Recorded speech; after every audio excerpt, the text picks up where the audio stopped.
Did Braun Strowman turn heel? Is Samoa Joe going to AJ Styles' house? We discuss it all on First Round KO. Welcome to Wrestling Wednesday. Shock the system.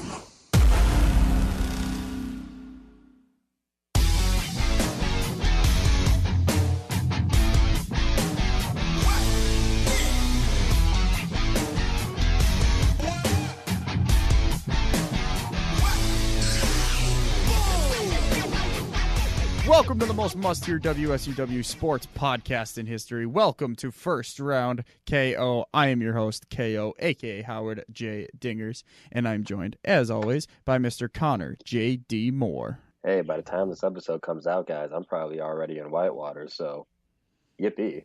Yippee! Connor's coming to town. So, yes, this is the second episode of today. I'm probably going to release this episode tonight, as in Tuesday night. But most people will be asleep, so they'll be listening on Wednesday. But that's whatever. 2 episodes of First Round KO on Wednesdays. We're going to continue doing this, and we're going to keep doing Wrestling Wednesdays because we really like wrestling and we like talking about it. So let's just dive right into it. Monday Night Raw from Monday. I don't know why I had to clarify. Whatever. It's tired. God, I can't. It's late. I'm tired. Wow. Yeah. So the night opens up with the big dog. The big dog, as Ross likes to say. And I think Michael Cole legitimately gets something out of saying it. He says it 5 times a night. But that's whatever. So the show starts with Roman Reigns coming out to the ring. More boos than cheers, I noticed. A little more. It's always mixed, but this week it seemed a little more boos to me, but that's beside the point. So apparently... It was Toronto, so... True. Bizarro world, as they like to call it. Mm-hmm. So apparently, before Raw, Strowman called out Roman on Twitter and said, if you're a man, you'll come to the ring alone tonight on Raw. So Roman went into the ring, grabbed a mic, and before he could even start talking, the fans started chanting, "You suck." Yep, it's Toronto. So Strowman comes out, and he calls out Roman because Roman had the Shield beat up Strowman last night and help him so that he couldn't cash in last week on Raw. And Braun, was like, "Hey, Roman, what the heck?" And Roman was like, "Oh, I didn't control them. They did that on their own. They just wanted to come protect me because we're the workhorses of WWE." Cool. Is that the new gimmick? They're not the Hounds of Justice anymore. They're the workhorses. All right. Stupid. Braun then announces and tells Roman that he's going to cash in his Money in the Bank briefcase at Hell in a Cell in a Hell in a Cell match so that his Shield brothers cannot help. Because no one's ever gotten into a Hell in a Cell cage before. After that, Dolph came out to his dumb freaking record scratch. It's hashtag mad about it because I hate the record scratch. First of all, I'm going to rant a little bit here. First of all, it's 2 record scratches right in a row. That would never happen, ever. That's not logical. Second of all, it's not interrupting music. So why is there a record scratch to begin with? Third of all, are they playing his song on a vinyl in the back? The record scratch gimmick is dumb. I hate it. Usually the record scratch comes in the middle of when someone's music is playing. You can't even... But, it's 50-50. It's literally any time that Dolph comes out. It sort of makes sense when Dolph comes out and then... Or when Drew comes out first and then Dolph. But lately, Dolph has come out first and then Drew's music interrupts Dolph's. It just doesn't make any sense. I hate it. I 100% really just hate it a lot. They came out and they were talking about how, we kind of took care of, we took care of Seth and he had to go get help to beat us. But I'm going to deal with him later when I invoke my rematch clause at Hell in a Cell. Tonight, we need a new challenge. Me and Drew need a new challenge on Monday Night Raw, and that's you two pointing at Braun and Roman in the ring. And in my mind, I just heard Teddy Long yelling, "Tag team match, player." And then Corbin came out, Constable Corbin, GM Constable Corbin, who is actually fantastic, by the way. I really enjoy this character. He's really good in this role. Corbin came out and said, I have a match that no one would even think of. Kurt Angle definitely wouldn't have thought of it. This is going to blow everyone's mind. Tag team match between these four. I thought that was really good delivery by him. He did really good. And then Corbin also said that Strowman's championship match for Hell in a Cell has been approved. It's a cash-in. It doesn't need to be approved. We'll get to it when this comes up again later in the show, but I have a small theory about this.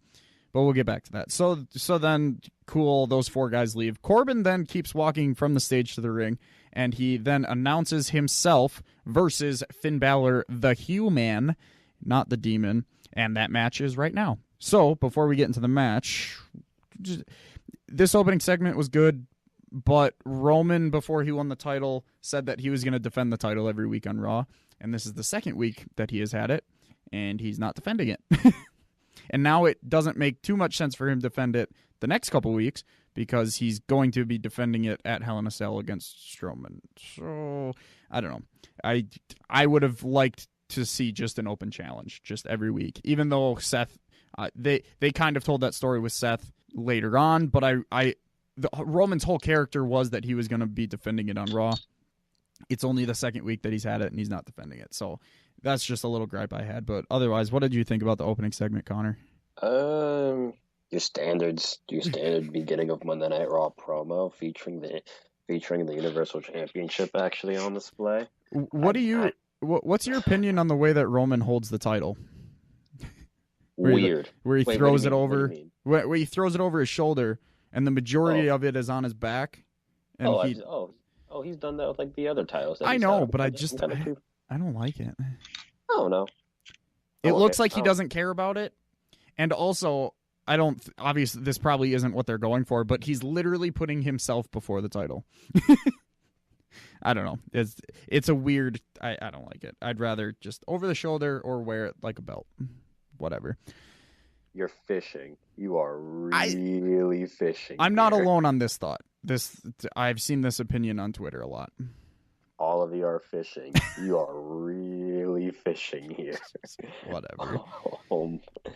Anyways, yeah, it was just a run-of-the-mill promo for me. I mean, it established when Braun was going to cash in. We all knew it was going to happen. I had a hard time thinking that he wasn't going to be involved in the title picture at Hell in a Cell. So I don't know. And them establishing the tag team match, I liked the dynamic at the time.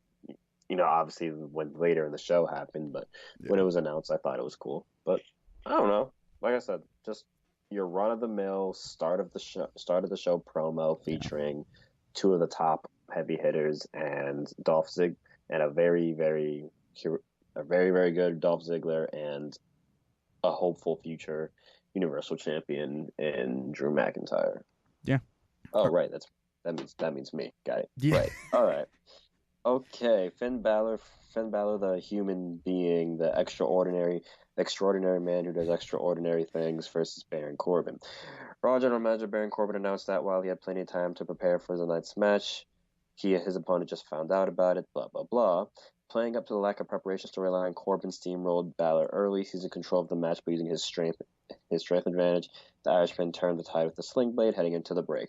Balor rolled coming out of the break before Corbin blasted with the steel chair, drawing a disqualification. The general manager grabbed the microphone and announced that he had forgot to say it was a no disqualification. He delivered a second chair shot and finished Balor with the end of days. Can this be it? I don't know why they even had to rehash this. I don't want it to be it because I don't want Finn to end on a loss. But neither do I, which brings to my second thing. Why did they not end this when the Demon came out? So I guess this means that they're gonna have to have Finn Balor, the Man, beat Baron Corbin because not necessarily. I don't. That's the rate they're going. They can announce that it's the Demon versus Corbin, because then Corbin can't complain that he was thrown off. I guess, but I just and they could also make it no disqualification. I think that's why they introduced the chair and all that stuff. I don't know. This is true, but I like how apparently Finn Balor has a split personality disorder. I do like that too. I and by I like it, I mean I think this is so damn stupid. I want this feud to end. That's my recap on this. I want it to end a very quick death very soon. Yeah. This match completely killed any momentum that he had from last week, and he had a lot of momentum with the squash match as the Demon, and then the championship match with Roman. Fantastic 2 matches, and then he just loses to Court. It's terrible, killing his momentum. A few notes that I had from this match. Coach messed up something that he was saying, and then Corey, without missing a beat, while commentating at the same time, goes, "Well said, Coach." And Corbin hits a deep, and it was just perfect. Like I love Corey Graves. Corbin got "You can't wrestle" chants. I agree. I'm not a fan of his wrestling, and yeah, that's about it. They need to have one more match, and I hate that I'm saying that because they really don't, but now they do. They're still telling a story, and Balor can't end with a loss in this. But that's whatever. After that match, they played Triple H's promo from last week for the Taker versus Triple H match at Super Showdown, and then they played the video package that they've made and showed that Super. God, I'm gonna get sick of that video package. They're gonna show it every week. Ugh. Anyway, after that, Apollo Crews and Dana Brooke were shown once again backstage talking without Titus O'Neil. Titus then appeared and said that he has a match for Dana against a local talent, he says, which confused me because it was Sasha Banks, but Sasha's not whatever. It really confused me. But then Apollo was like, "Oh, that's not a good match. Dana's only had 1 match in the last 9 months. Why would you put her in a match against Sasha?" It's whatever. Apollo's going to turn on Titus eventually here. I can just see it happening. They're planting those seeds. I wrote, "At least Banks and Bayley aren't facing the Riot Squad." That was my feeling on this match. Dana Brooke actually looked really impressive. I really like her athleticism, and she's actually a fairly decent wrestler. Like, I would like to see her wrestle more. So that's nice, but she tapped out clean to the Bank statement. I have no feelings on this match. This is only to further the Titus Worldwide breakup storyline. Let's move on. This yeah, go ahead. You don't have to. This doesn't deserve my why did I don't even know why you felt the need to give it your opinion. That one just did not deserve. It was just. Well, I just wanted to because Dana actually looked impressive in the ring. She did, but let's call it for what it was. It was another excuse for Michael Cole to say it's boss time. Oh no, you're right. Anyway.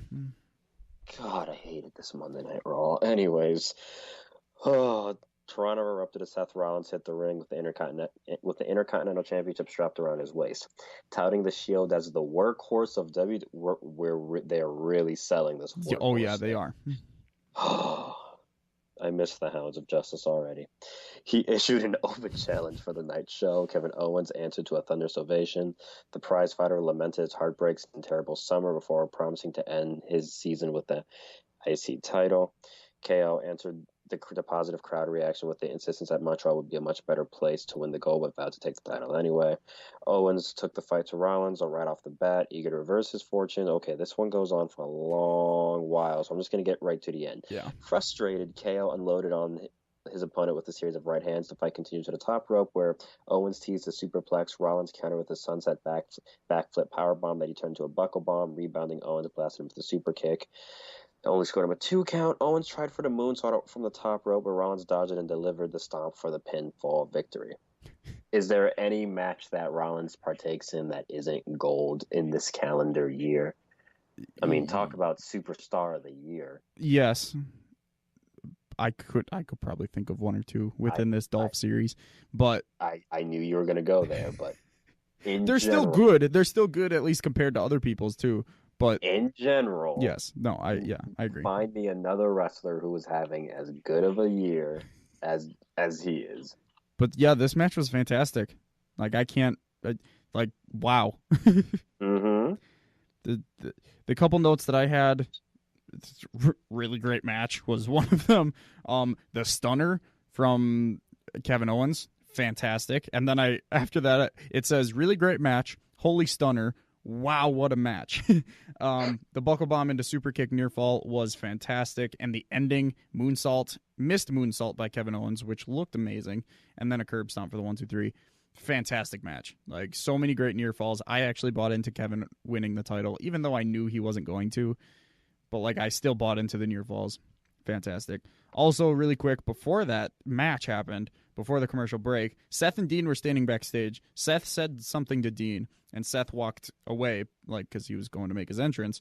I did not see this, actually. Yeah, it was really interesting. And Dean literally stood there while the camera faded to commercial. And I was like, okay, that's strange. The camera fades back after commercial. Dean is standing in the exact same spot, looking at the same thing. Jinder comes in and tells him that, oh, Shanti, you need to imagine your happy place. And Dean then speaks for the first time since returning, mind you. And then he says that he can imagine him breaking Jinder's teeth, breaking his neck, and punching him in the gut or something like that. Kicking him in the teeth. I don't know. He just said that he was going to beat up Jinder, and then he walked away. Dean walked away. So that'll pay off later. But yeah, that was a strange segment, and I kind of wished they would have kept Dean silent. But anyway, coming back from the commercial after the IC title match, Kevin Owens is still in the ring. He has a folding chair set up in the middle, and he's sitting there with a mic in his hand. And after sitting there silent for about a minute or two with the crowd kind of chanting for him, whatever, he looked visibly upset. He looked like he was crying, and he lifted the microphone and said, "I quit," and walked out the arena. KO has since deleted all of his tweets, except for a few pictures that he posted about his last couple months. WWE then put Kevin Owens in the alumni section on WWE.com, and he has also been tweeting today, Tuesday, about him interviewing for new jobs. This is definitely a work, because we would have seen something about WWE releases Kevin Owens, wishes him best in the future. We would have saw that for sure. But this is strange, and I'm really interested to see where this goes. How about you? I'm interested to see where this goes in 2019 when Sami Zayn comes back. Ooh. Assuming they don't flip one of them to the opposite show. They're so good together. But we'll see. Yeah, this is a very interesting angle that they're running with them. I don't even know if I would say I like it or not. I'm interested. Yeah. That's the best. That's the word I'm looking for. I'm very interested to see the payoff on I saw him sitting there, and I thought, oh, he's gonna kind of flip out and do a character change, maybe I was gonna say, I thought face or something. I'm not sure. I thought he was gonna turn face. Yeah. And then he just, I quit, and walks. Doesn't even go out the backstage. Goes out like the side of the stage where the cars would normally come out and stuff. So super interesting. I'm really, really interested in the storyline. So. All right. Next match. It is. Come on, thing. Work with me. While you're finding that, there was a small little backstage interview with Dolph and Drew. They really said the same thing that they said earlier.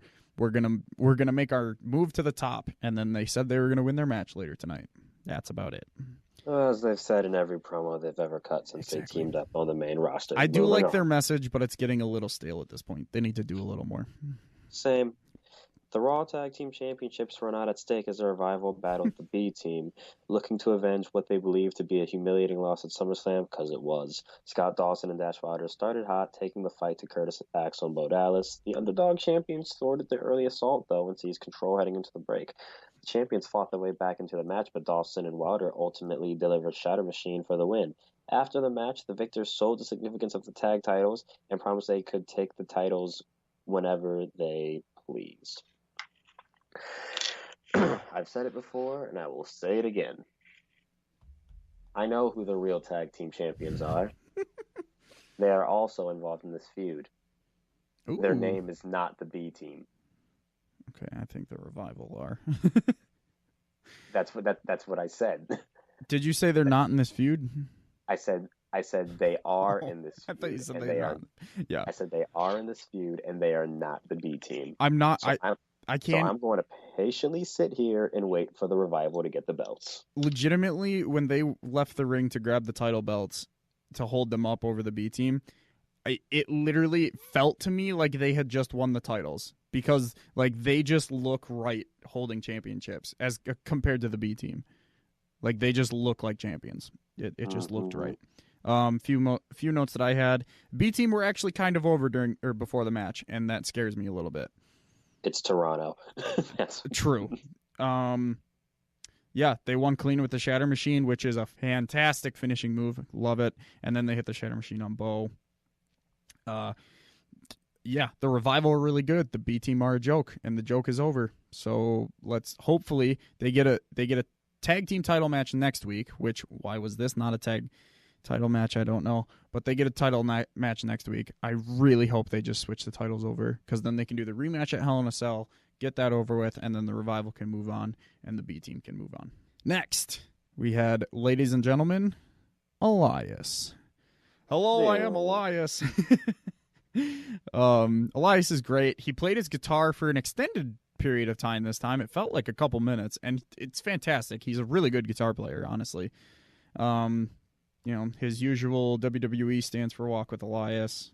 They lucked into that. He had a really good quote that said, when Drake was talking about starting from the bottom, he was literally talking about here. Toronto, obviously. I thought that was great.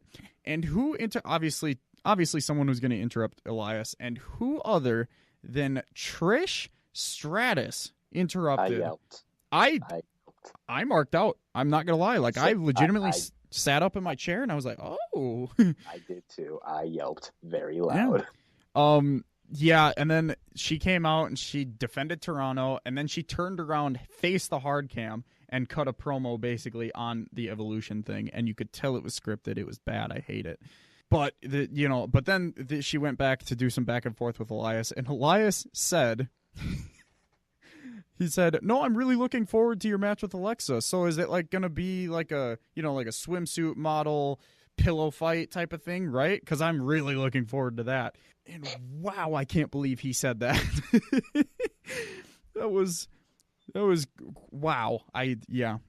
Great line by Elias, great heat. And it's good that they're actually acknowledging the history that Trish had to go through the end of her era there. But great. Obviously, Elias is great. Just this was a really good segment. I like Trish a lot. So continuing the segment. Oh yeah, Elias kind of vanished, and then Ronda came out with Natalya because Natalya had an upcoming match with Alicia Fox, and okay, Noam Dar. I don't know why I say it like that. Alicia Fox. It's fun. I watch all the wrestling podcasts that I listen to and all the YouTube channels. They're all British. I think that's probably where I get it from. They say it funny on purpose, I should add. Fox comes out to Alexa's music. Alexa comes out to her music, and Fox just kind of comes out with her. It's her match, so why would she? Oh boy, I need Alicia Fox needs to go away. That's all I'm saying. Enhancement talent. Yes, 100%. Alexa cut a promo kind of on Trish saying that she's going to beat her at Evolution, and then she said that she's going to beat Ronda for her title at Hell in a Cell. And then she says, "Oh, and Trish, I brought a friend that you might know." And then Mickie James returned. So that was cool. Like, awesome. It made me realize that I'd rather see Mickie James versus Trish Stratus, but that's beside the point. My next note literally just says Alicia Fox is bad. But then, Fox and Natty had their match. Natty won with the sharpshooter pretty clean. And then Ronda and Trish celebrate with Natty. Feel good moment for Natty.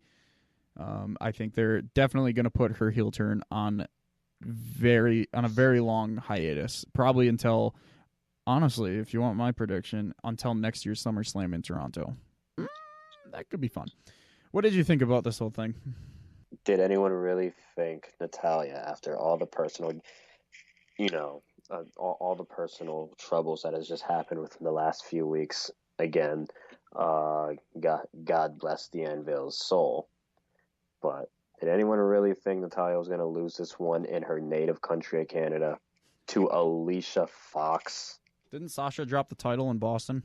Sasha drops the title if you blink. That's fair.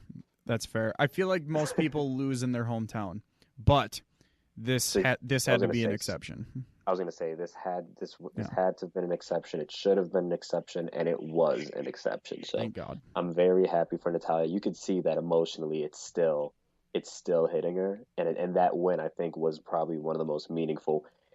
Shouldn't really be meaningful given. I mean, all respect to Alicia Fox, but given the circumstance, given it's Alicia Fox on a Monday Night Raw. Any other Monday Night Raw, this means nothing. But Right. given all the circumstances surrounding it, this had to have easily been the most. And it was in Toronto, yeah. Exactly. Easily the most memorable victory in Natalya's career. And that's right up there with the title. And that's right up there with the title reigns. Yeah. The only reason for that is because of the personal Right. issues that have followed. And then after that match, the Bellas were backstage to meet Natty, Ronda, and Trish to announce that the Bellas will be in action next week on Monday Night Raw. Yay. We'll get back to the Bellas later. And then the girls take a selfie celebrating. And that's something, keep that locked in your head because that's something I'm going to come back to later. Just girls celebrating a match with a selfie. We'll get back to that. You want to take the next, I don't know. Yeah. What do you have next here? Lashley. Yeah. Okay, yeah. Lashley beat the Ascension. The end. Yeah, honestly. Your turn. They teased the Lashley versus Corbin thing backstage, and they were both really good. I hope that that's the feud, because I don't want Finn to keep feuding with him. I have written in my notes, I realized it's 9:30 and that there's 3 matches left. How do you overbook a 3-hour show? That's my question. Anyway, Corbin comes out. Oh no, that's the Bobby match. Bobby won with the Dominator. Ambrose versus Mahal, because that was set up earlier, like I said. This match should have been saved for next week. Could have easily just been announced for next week, but that's whatever. I miss Dean Ambrose because he's fantastic. Wrestling in jeans, no shirt, and that's a good new look. I'm glad that he's not in, wife beater shirts anymore. He's really improved in the ring. He's taking his goofy moves away, and it's made him a better wrestler.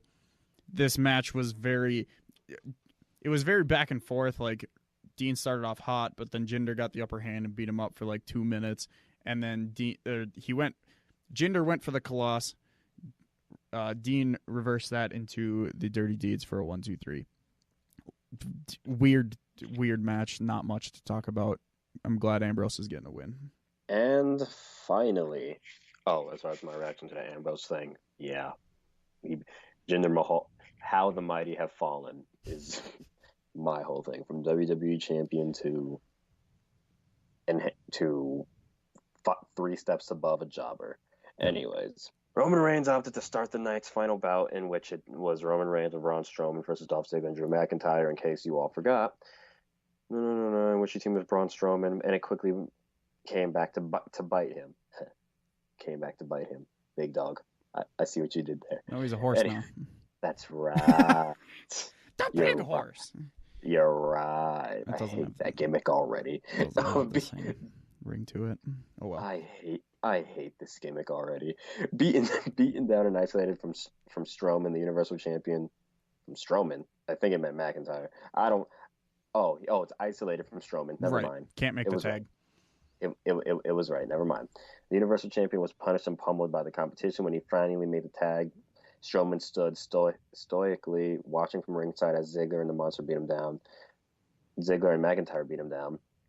The Monster among men joined in on the assault, reminding Reigns, "I'm not finished with you." Dean Ambrose rushed the ring, but was dispatched of. Ditto for Rollins. The heels left the Shield lying to close out the broadcast. Okay, I can see where the storyline aspect of this comes from, but this just continues the growing trend of WWE really knows just how to give a big fat middle finger to their fans. Yep. Triple H can say all he wants that they listen to the fans, but Becky and Braun have now both proven that they don't.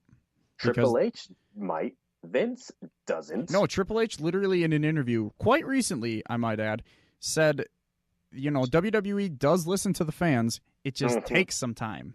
What does that even... So literally, how is it that they've done this with every single time they have a very over superstar, and then they turn him or her, and they almost did it with Rusev, but they managed to salvage that That's somehow. that I was going to bring that up Somehow. because that's a perfect example, I think, of what he means by that. Because he was Rusev was so over in like late May, June, and July, like the beginning of this year, towards the middle of this year.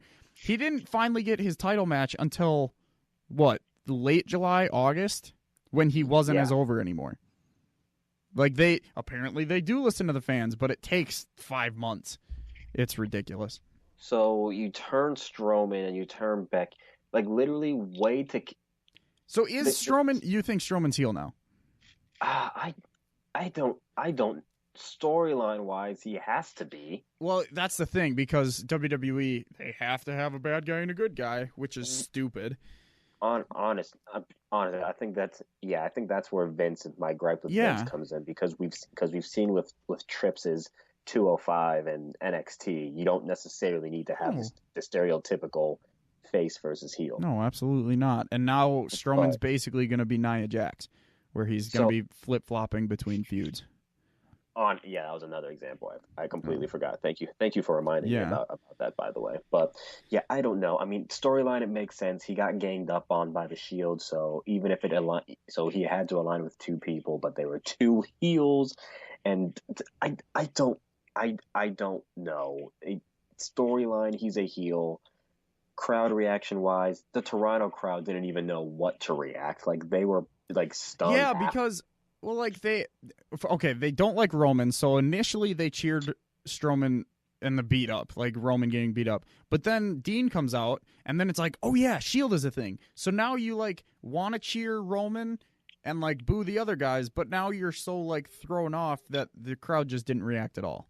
Exactly. It was so strange. Yeah, so this is where I think the Shield.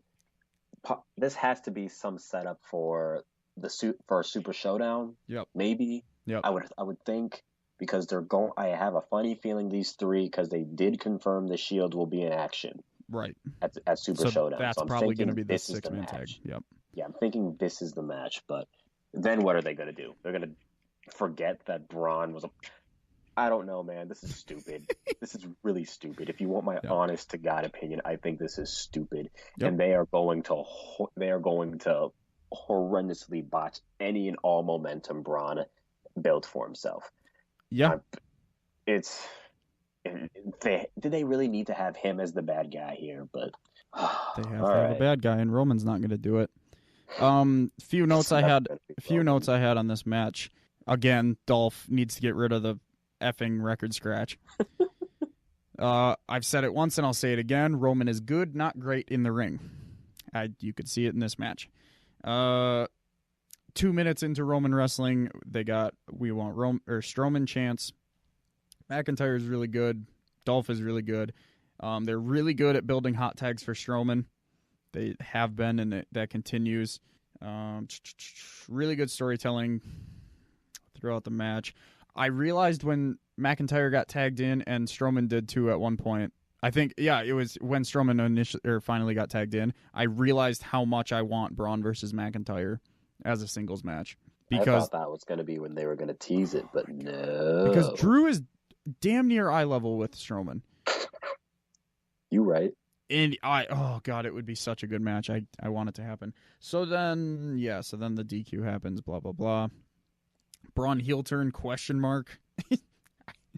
I don't know. So my overall thought on this Raw, because of the last 3 matches happening in the final 30 minutes, this felt like an old episode of Raw from like a couple weeks ago without the title, because last week we were spoiled with a 30-minute championship match, and that was the standard that you set. So now, like I said earlier, going into this, you needed to have, Roman needed to have a title match. It could have been a quick match to start off the show, and then Strowman can come out and you can set up that tag team match. That's fine. But he didn't defend the title, and instead of getting one amazing match towards the end of the show, you get 3 rushed matches, and this felt like, an old episode of Raw. It left a bad taste in my mouth. I didn't like it. All the storytelling stuff was good, but overall, not a great show. Your final thoughts on it? trash.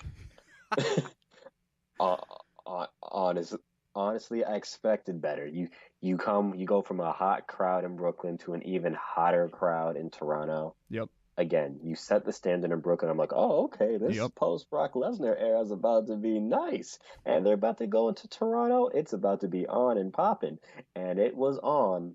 It was most definitely not popping. Yep. Announced for next week's Raw, Bellas versus the Riot Squad, as I talked about earlier. Announced for Super Show Smackdown, or Super Showdown, Ronda and the Bellas versus the Riot Squad, I believe. Better than I thought it would. It's better than I thought it was going to be. So yeah. Bella heel turn at that point. That's when Nikki turns on Ronda. Mark my words.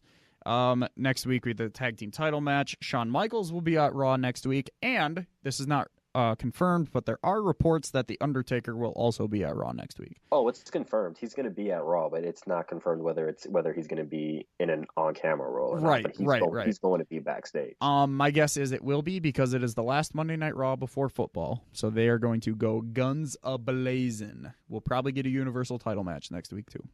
One could hope, right? One can hope. We were expecting it. Anyway, let's move on to SmackDown Live, and we started with... Toronto!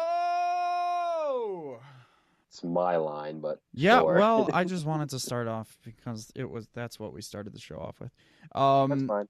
So New Day came out, they did their whole shtick. They were like, "Oh yeah, we won the titles, and now we are 5." And before they can finish the 5-time chant, "Can you dig it, sucker?"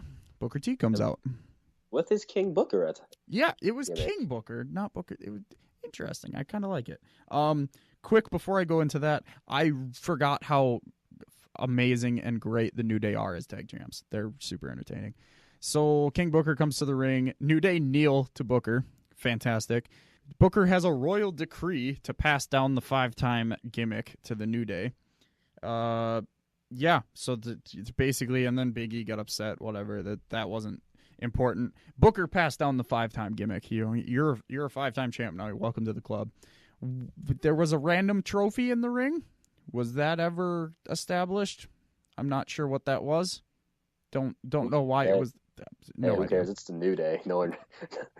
You're right. We don't need to talk about these minor details. Booker then does a spin-a-rooney, and then the rest of the New Day attempt to do a spin-a-rooney. I have in my notes up down a rooney, the boom-a-rooney, and the big-a-rooney. But the Big E's spin-a-rooney was Big E on his back, and Xavier and Kofi just spun him around by his legs. Super entertaining.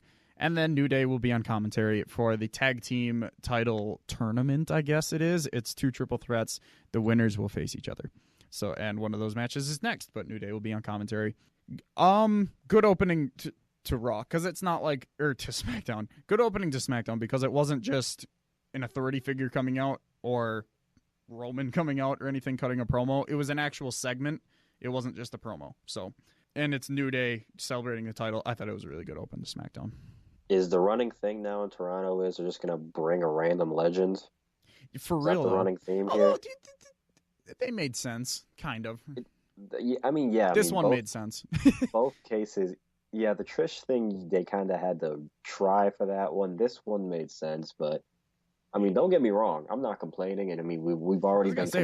Booker was actually really good too on the mic. Oh yeah. Yeah. I mean, as far as Raw is concerned, we're getting another confirmed, at least one legend popping up on camera next week in Shawn Michaels. So I mean, but if the running thing now is Toronto, let's just bring a random WWE Hall of Famer. That's perfectly okay. Yeah, same. But as far as the segment, you know how I feel about the New Day. I can't find one negative thing if I tried. I loved this. Let's move on to that tag team match, shall we? When my phone wants to cooperate with me. Okay, we got it. Yeah. Okay. I got it. All right.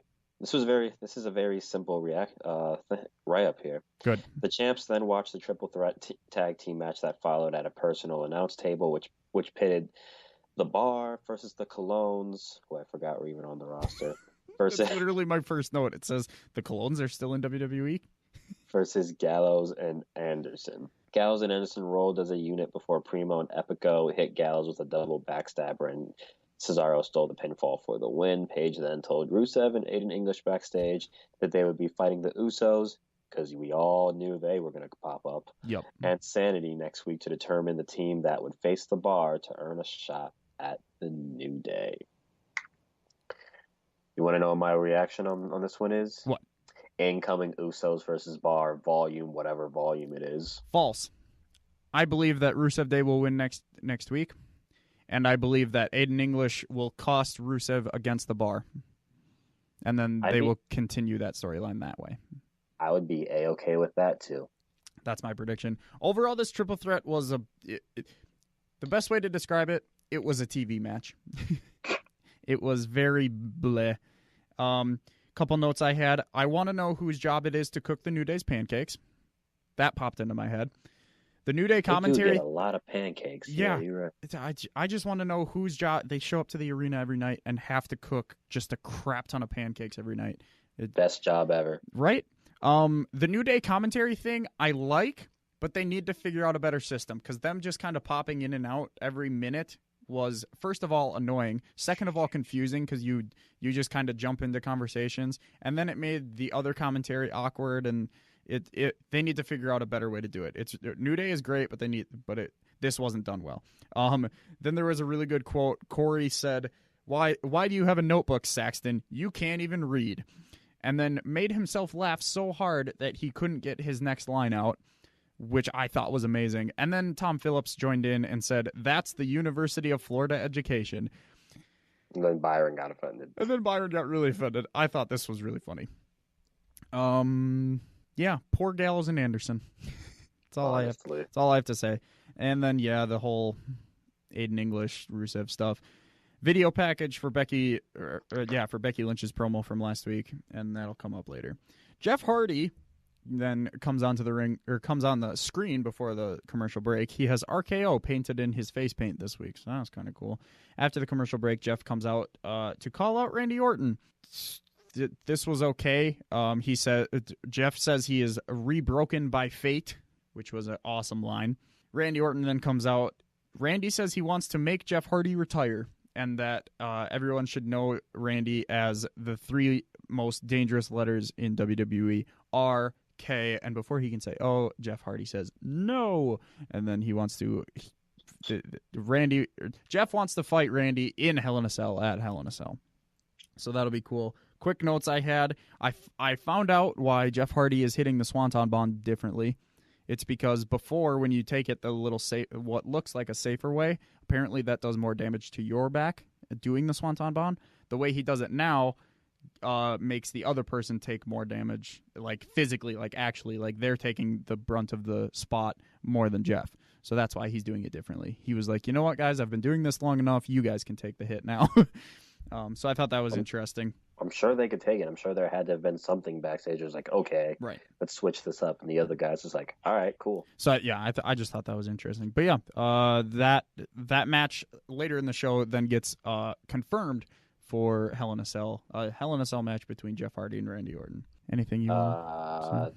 2 things.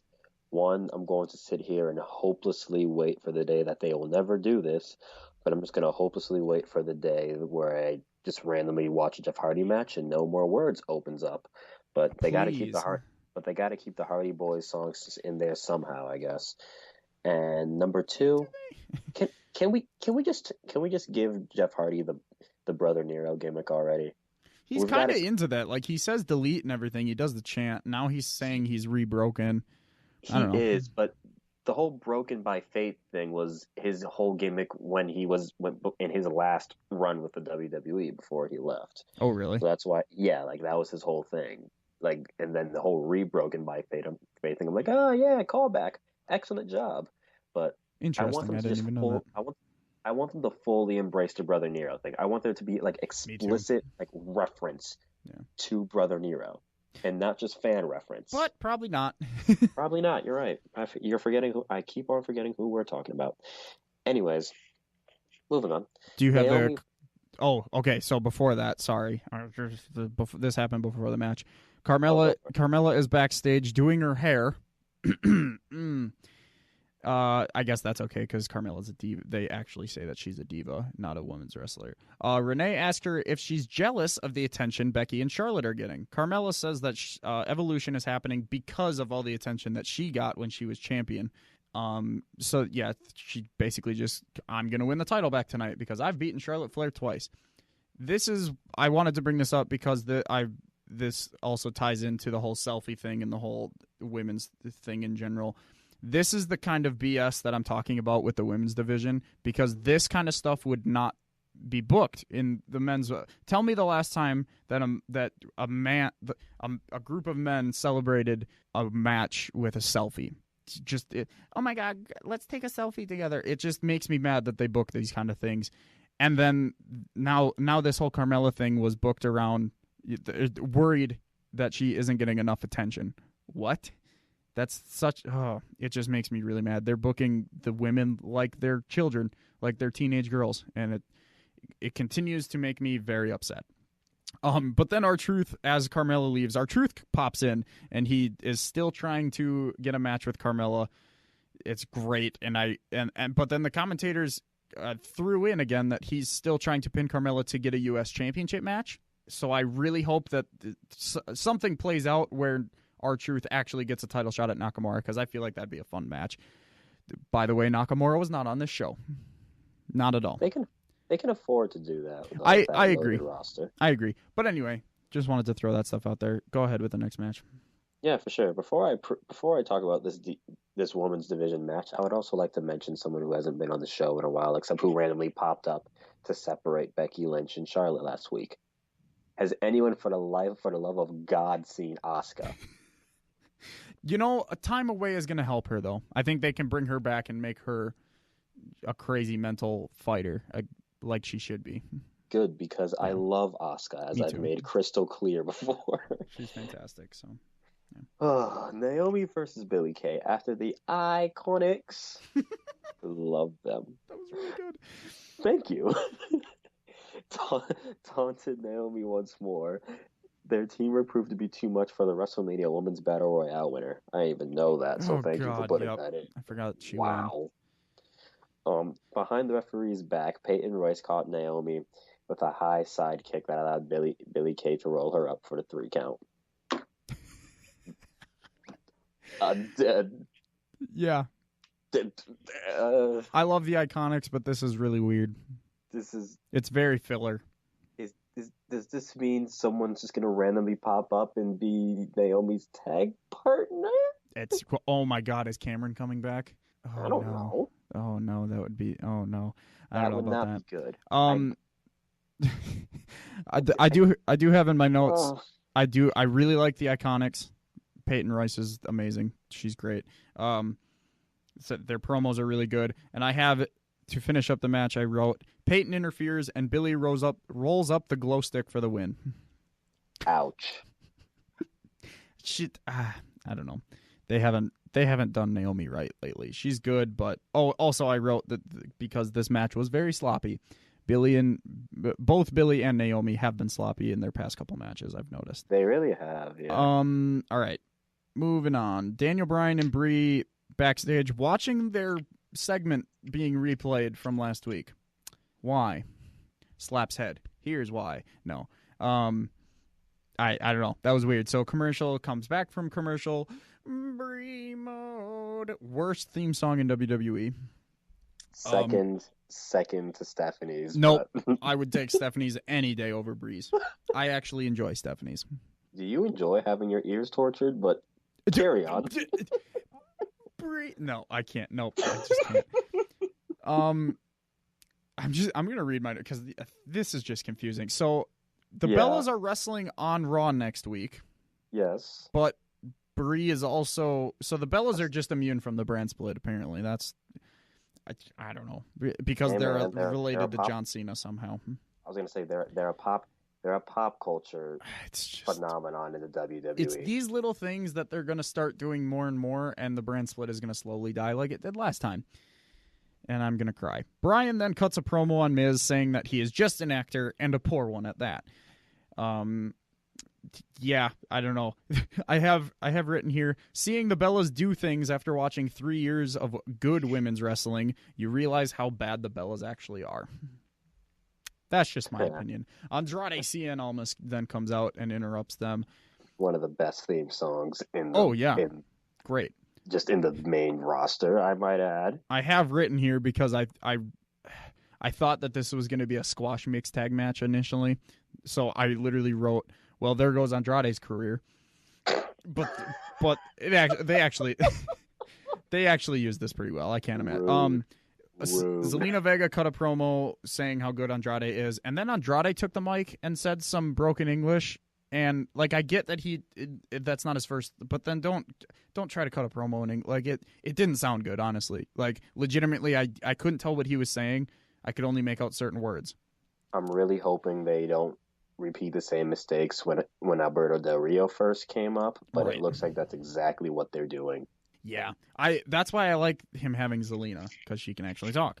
So Paige comes out. She had to run because Daniel was giving her crap for not coming out when he wanted to. So she was acting like she was out of breath because she had to run there. It was really funny. She made Andrade versus Bryan a thing, so official for tonight. So that actually threw me for a loop. I like that because these two. Can you imagine these two having like a title match or like a match like a number one contender? Like, this match would be fantastic. They're two really good wrestlers. I want it to happen.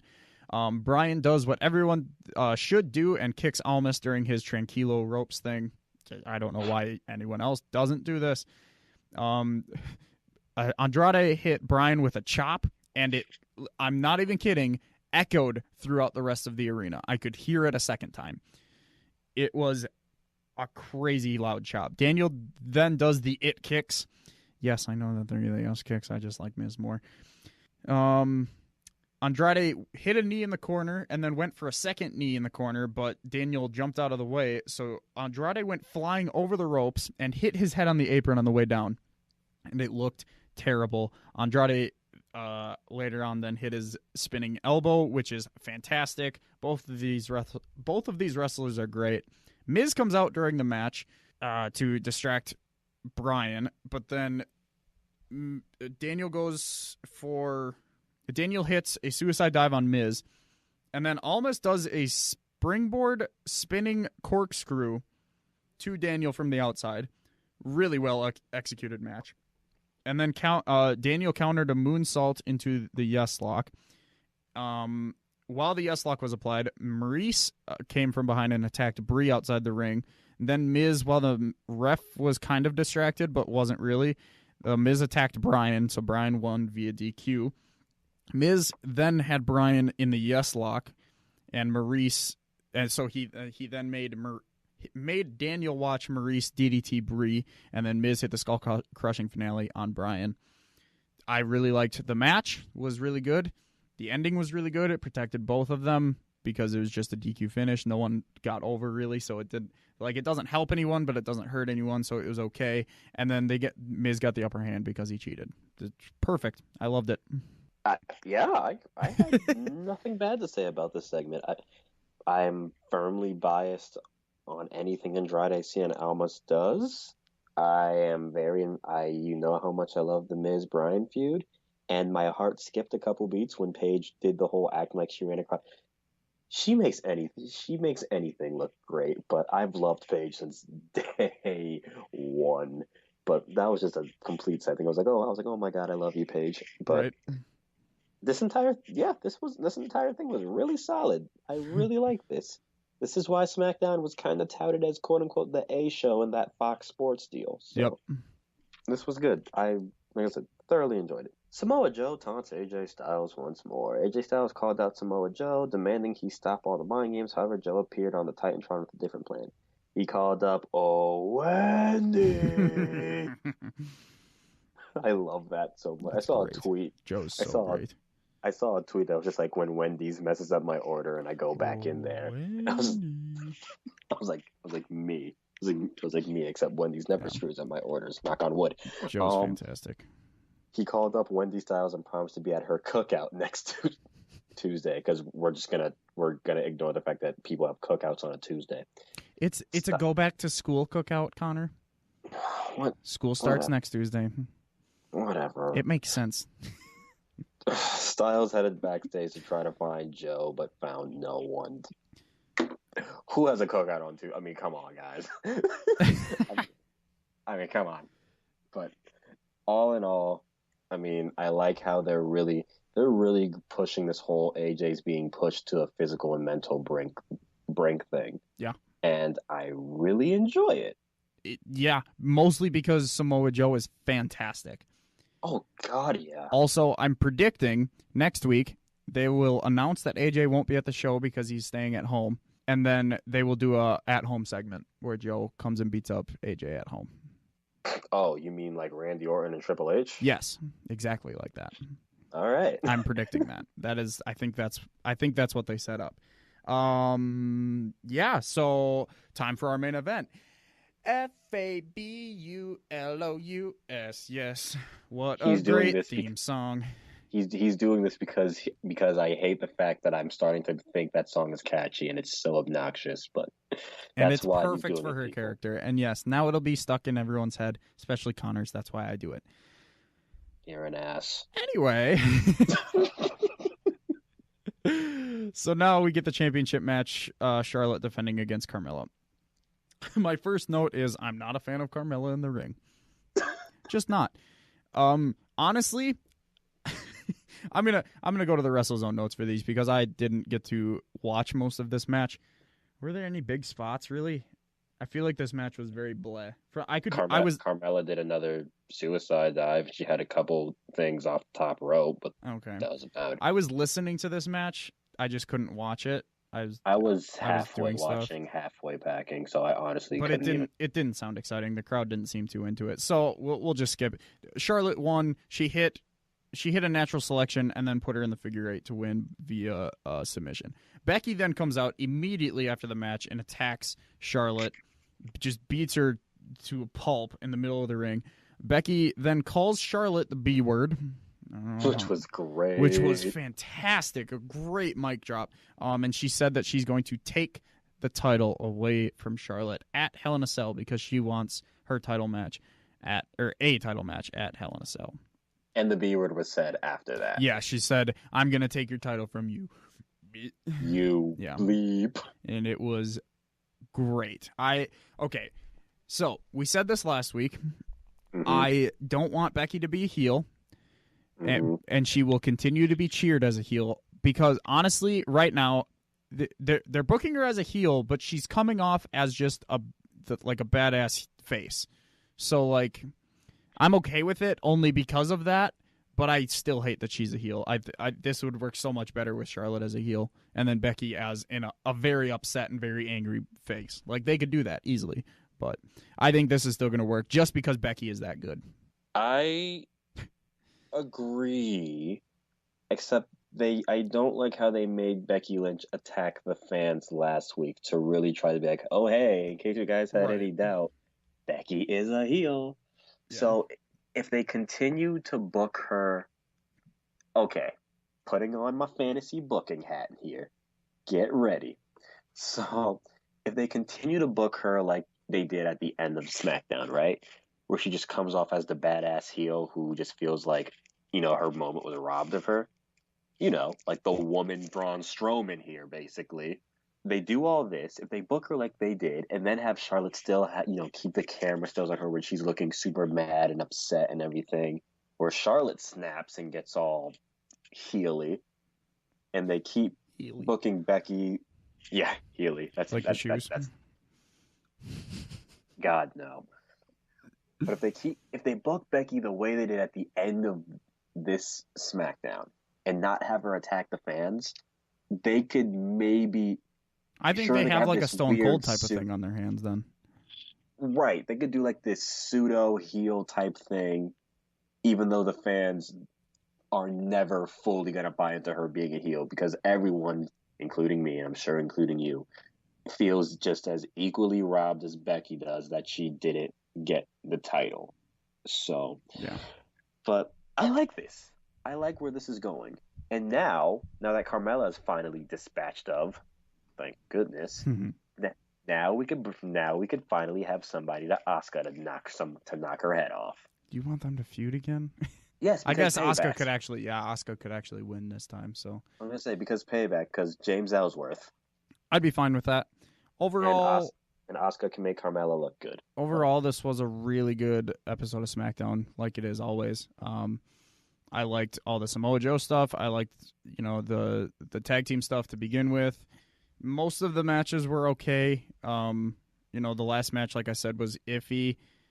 The Daniel versus Andrade match was really good. I want that to be an actual match someday, even if it's a B show pay-per-view match. That's fine. The triple threat at the beginning was interesting, but the main thing is I'm really interested in almost every storyline on Raw or on SmackDown. If the writers, I have to give them credit every time I talk about it because the writers for SmackDown are just fantastic. It seems like they know what they're doing, and I'm really excited for the next few months, honestly, of SmackDown. So, you want to add anything? I continue to feel that SmackDown is without a shadow of a doubt. And can you imagine if they at least took half of the writing room in SmackDown and put them on Raw and just realize how much of a better product that would probably be? Honestly. And the fact that SmackDown probably still wouldn't lose any luster if they did that, but they won't. And if it is the same exact people, the same exact writing teams, then I wonder where they go horribly wrong on Mondays. Honestly, whereas Tuesdays they roll out performances, they roll out shows, which is exactly why SmackDown was pretty much the centerpiece for that Fox deal. Yeah, which I'm going to continue to reference because it's clear as day. But I liked it. I can't remember a time I've watched SmackDown in the last few weeks. I'm just like, wow, that was bad. I wish I didn't watch that. Same. It's never really a waste of time, unlike Raw sometimes. Honestly, I could do better things in 3 hours of my life. But that's all the time we have for today. Thank you for listening to our Wrestling Wednesday edition of the show. We will continue to do this every Wednesday, and then for pay-per-views, we will always do previews and reviews on Fridays and Mondays before and after pay-per-views. So continue to give us a like. Go follow us on all of our social media accounts, and the links will be in the description below. Take us out, Connor. Pretty much said everything I was gonna say, but I mean, I will say this: you all know where to find us if you listen to the other podcast or to the actual release. What are we calling it? I don't know. If you've reached this sub series of First Round KO, then you've obviously hit the main series and you know where to find us. So I'm not gonna drown you out on details there. Just know that we'll be back next week with another edition of Wrestling Wednesdays. And let's just all hope that it's a Monday Night Raw that I'm actually proud of for watching.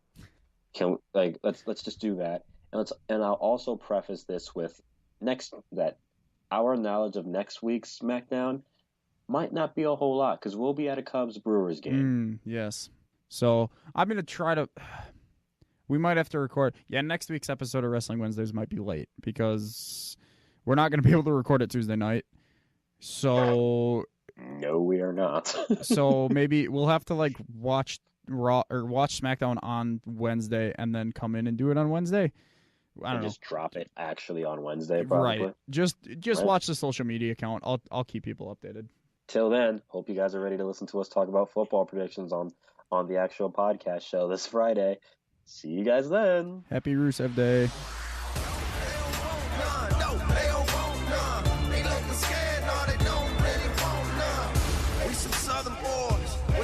Strength.